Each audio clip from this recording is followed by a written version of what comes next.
Hey guys, so once again, not a great news for the Indian crypto users. The new report says that some of the crypto exchange apps have been removed from the iOS App Store. Apps are like Binance, KuCoin, MXC, Huobi, Get.io, and few more exchanges. However, if you have all these apps already installed on your phone, no issues. You can still continue using them.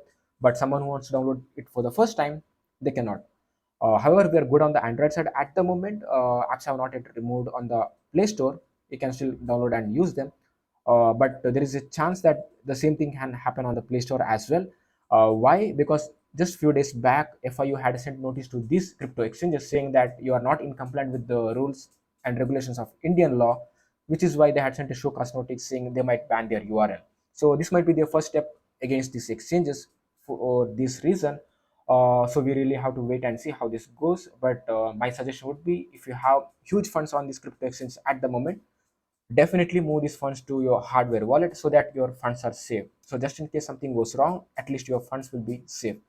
Still, let's hope for the best. So if you have any doubts, let me know in the comments. And if you have any friends who is into crypto, definitely please share this with them. And I hope this was helpful.